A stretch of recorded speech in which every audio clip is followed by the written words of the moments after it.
welcome to ECCB Connects. This week we are continuing our discussion on personal financial management. What percentage of your salary do you save? Chief Executive Officer of the Eastern Caribbean Institute of Banking and Financial Services, Mr. Analdo Bailey, will discuss with us saving and investment. Mr. Bailey, welcome again to ECCB Connects. Thank you. It's good to be here once again. Mr. Bailey, I've heard persons express the concern that they find it very difficult to save. They feel that their income doesn't allow them to save. Why is it that some people find it difficult to save? It is just a question of not having an appreciation for the function of saving. And for many of us, consumption means that we are affirming who we are. And so once folks do see what we acquire and what we have in the sense of clothing and vehicles and all those things and are durables, they tend to pass away. And so they do not encourage saving.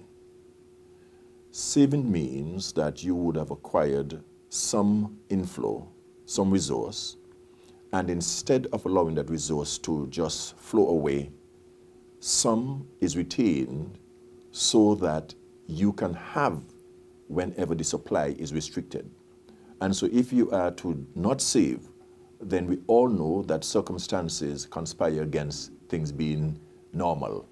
And so there are going to become some times where you have some abnormal expenses that you need to take care of, some abnormal situation where you need money. And then you can revert to your savings. And so that is natural and should be. And so encourage anyone, no matter what the level of your income, always seek to save. No matter how small. No matter how small. You must not eat it all. Put some aside because there's going to come a rainy day, as Granny would say. Persons should make that effort to save no matter how small and no matter the income level. But we do have cases, we know some persons who their income, they're just barely getting by. It's just enough. So how can a person like that, barely getting by, just have enough to live day by day? How can that person save? Because no matter how small your income now is, I can guarantee and I can assure you that there are persons who do have less than you and they are surviving. So no matter what level income you now have, please do put some aside because you'll be amazed. That is what is going to help to take you out of a situation that can put you under. That is, circumstances do come adverse and you need some fallback position, and that is when your savings become as a backstay. And so it is something that one must take on board. And what savings also does, savings then give you the ability to help not only to take you out of a squall, as people would say, but savings now provides an opportunity for you to begin to invest. That is, you work for money and you do not become rich by how much money you work for. You become wealthy by putting money to work for you. And so once you would have worked, receive money or income, save, and then savings is what takes you between income from salaries to investment. We then can become, or you have what is called capital appreciation as well as dividends. And so savings is what places you in a position where you can, as it were, go outside of the constraints of your current income. Mm-hmm. So saving really is making that conscious effort to make a sacrifice. Indeed. Indeed, sacrifice now for future gains. And that is what is required. Because we all know, no matter how much money we're working for now, it's amazing that you need an increase. All of us, we're looking forward to have an increase. But do you know, once the increase reaches, before it comes, it is gone. And so the point is that you need to appreciate, do not survive just on your income. Once you would have obtained income, take a portion and put that aside as savings initially, and out of that pool of savings, then you can invest. That would help to spur your own growth and development. Making your money grow. Let's go back a bit to savings. Is there a particular point in an individual's life when they should consider saving? I would say you should consider saving from the day you start to earn income or even receive money. And so even my children, I will say in one case, from the time the day he was born, I opened a savings account for him and encourage him to save. And thank God to this day he continues. And so saving is a way of taking you to another level. You are now taking some responsibility for ensuring that you're able to build a road that can take you way beyond what you might even. But in fact, what savings does, it is a road towards achieving a desired future. And so you have determined your focus you want to achieve, and saving and having the resources that would help. That is what is required. So I would suggest, even, for example, even not just my children, but godchildren, what I do, all of them, I ensure that they have savings accounts. Right. So children, even at a young age, where they get their allowances, their birthday gifts, their Christmas gifts, parents should instill in the children at an early age, start saving, give them a piggy bank, make a piggy bank. Indeed. And so they inculcate this concept and this practice of saving so that when they get older, it's already part of them. Indeed, that is so true. Because you see, there was this sort of principle, and as a banker, I know this so well. We understand that you're borrowing, and so whoever is lending, they ensure that you are paying them regularly, periodically. And sometimes we wonder, but I've been paying for so long. Look how much money I've had to repay in relation to how much I borrowed. Use that same principle. Once you are paying in our savings regularly, one of these days you wake up and you say, wow, I had no idea there is so much money that I would have accumulated. So the principle of constant and doing it reliable constantly, you're amazed at what would be the outcome. So I'm encouraging not just save when you think you can. That is part and parcel of receiving money. Part of this must go towards savings. Let's now look at saving at the adult level. What are some ways that adults can get involved in saving? I'm pleased that you have inquired, because for many of us, we think that savings is limited to having a savings account. That's not true. In savings, many employers do have what is called some pension plan or gratuity plan. And some of them are what you call contributory, that is, you can contribute. My view, once the company for which you work do have such a plan, put in the maximum that you can are allowed to. That is an enforced savings. It is just like having a mortgage loan where you're forced to pay monthly. But once you have this pension plan or gratuity plan, and you're allowed to contribute the maximum that you're allowed to, because that is an enforced savings. And not only are we going to be return or receiving what you put in, but there's going to be interest also. And many employers, sometimes they match what you're putting in. And so that is an important form of savings. Then, of course, retirement accounts. There's some accounts where you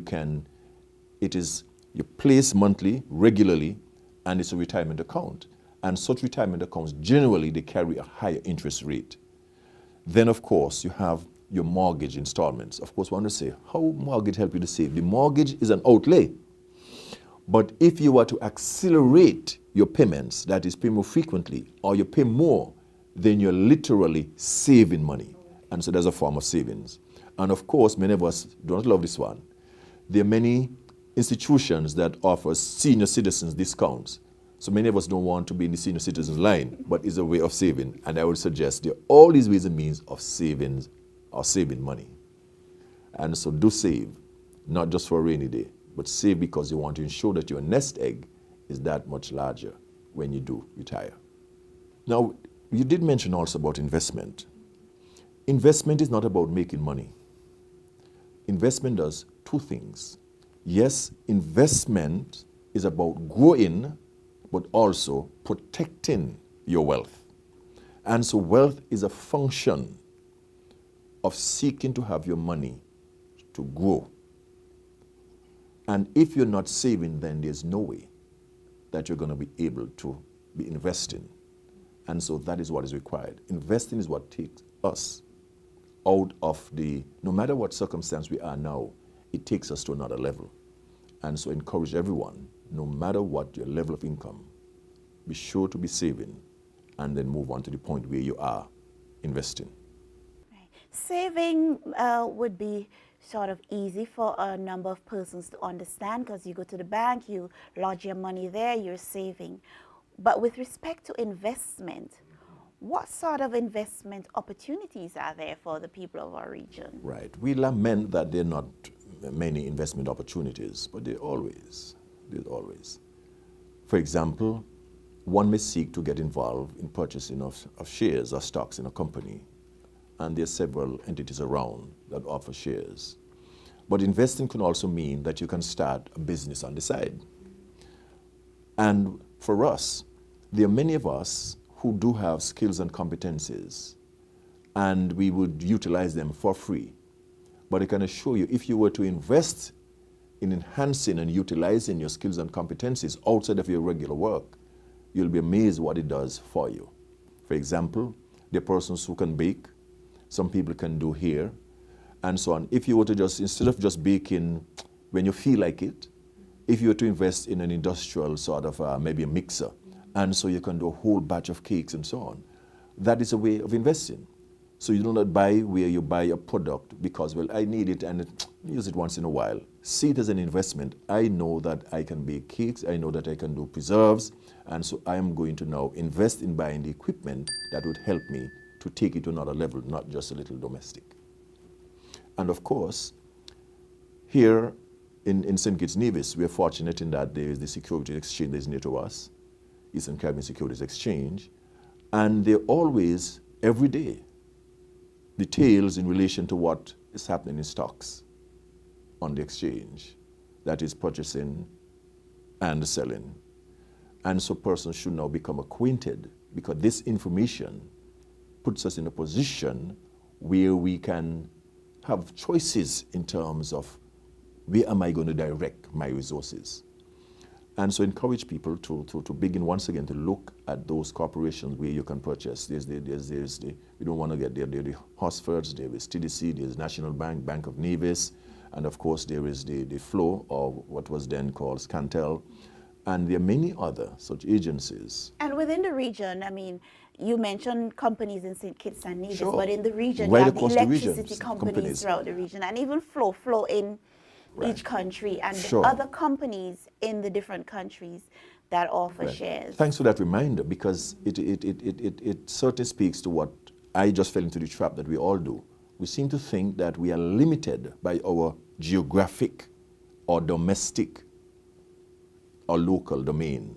No, investing means you can invest outside of your national domain. And across the region, of course, you learn that there are many of the other electrical companies and power plants. They offer shares. And I can assure you, you're not going to lose once we invest in utilities, because we are not going to go back to the Stone Age, and we need to ensure that there must be power. And so power, and of course we love to talk. So when it comes to the telecommunications, again, another area we should seek to invest. And so invest in utilities. Transportation is another area we should seek to invest, because there are more and more persons coming along, and they're going to need transportation. So those are just general areas in which you can direct your investment resources. Mr. Bailey, thank you very much for coming to speak with us again on ECCB Connects. My privilege and pleasure. Thank you. All the best to you, but all the best to those who are going to be saving and investing. You're watching ECCB Connects, protecting our currency, developing our region. And now for this week's financial tip. Healthier lunch is healthier and cheaper. To view any episode of ECCB Connects, anytime, any place, at your convenience, check out our YouTube channel, ECCB Connects. This brings us to the end of another episode of ECCB Connects. Remember, ECCB Connects is produced by the Eastern Caribbean Central Bank to help you understand who we are, what we do, and how we serve you. Join us again next week when we'll be back with another program.